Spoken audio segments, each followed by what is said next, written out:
Hey guys, it's Fergatroid and Butterbomb, and we are going to be reviewing Sly 3 on Among Thieves.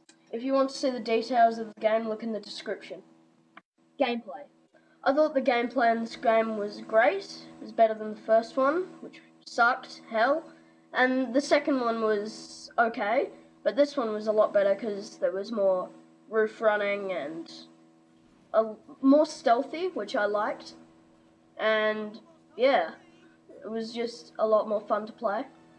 So yeah. The gameplay, I think, has got a lot more varied with new people to play, such as Carmelita, the Panda King, and others we will not spoil for you.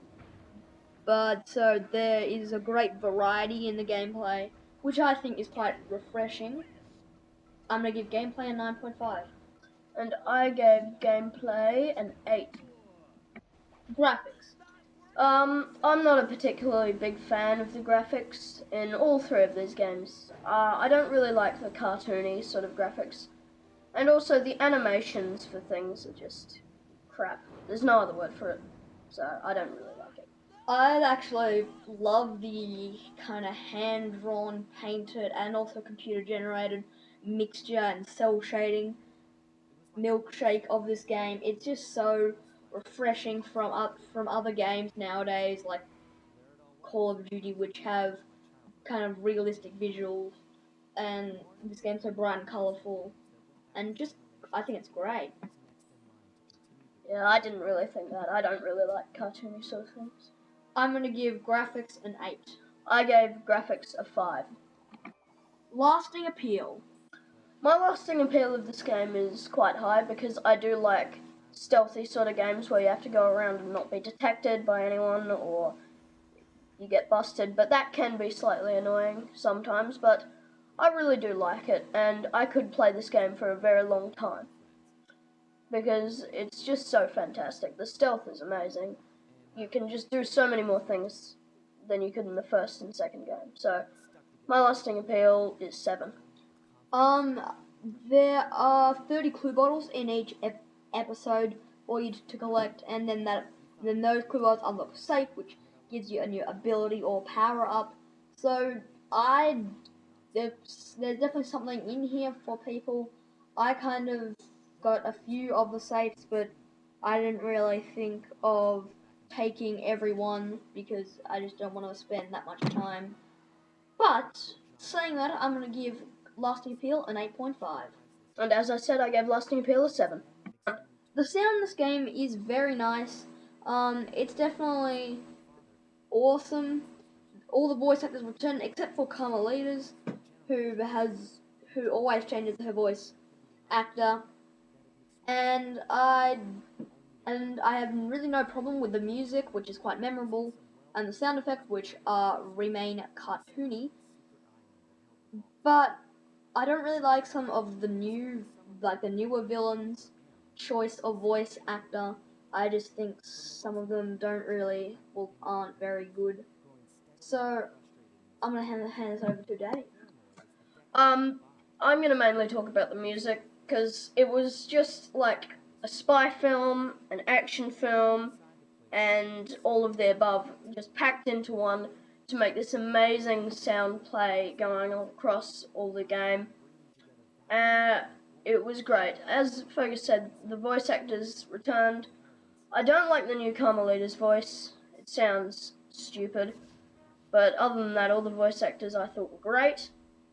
But the music is just as good as it was in the first and second game, and it's even more this time. So I loved it. I am going to give sound a 9. I'm gonna give sound a 9 as well. Story. The story in this game basically evolves around Sly needing to get into Cane Island to access the Cooper Vault, which is basically Sly's family's inheritance of all their loot and stuff.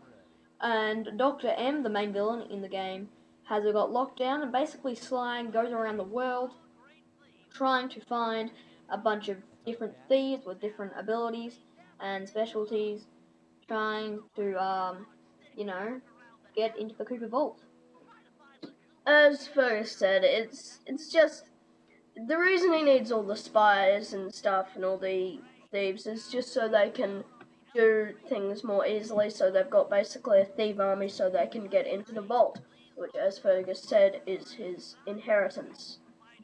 So I don't really know much about the story, but I do know that. So yeah. The story I think pulls you along at a great pace. There aren't as many twists and turns as the first game. The second game, but it is still an awesome adventure. I'm giving story an 8.5. And I gave story a 7.5. Presentation. Presentation in this game is awesome. I find it just fine. It's just the menu. It's not that amazing. So yeah, it's pretty basic. One of the things in the menu was actually kind of annoying. They didn't explain the two-player thing. It didn't explain like how you like it would slowly unlock things. It just appeared. So yep. Dave. Well, the presentation, the menus, they're just easy to use. Basic sort of.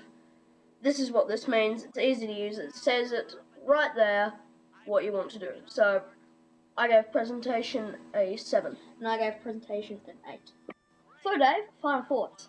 Well, my final thoughts on this game is it's better than the first game, which sucked. I hated the first game. It was better than the second game, which was just killing stuff, and this one's just a bit of both. So yeah. This game definitely is probably better. Not as good as the second game in my personal opinion, but it is to the degree I would say it is slightly better than the first game. I'm giving Sly 3 on Honor Among Thieves an 8.6 out of 10. And I gave it 7.3.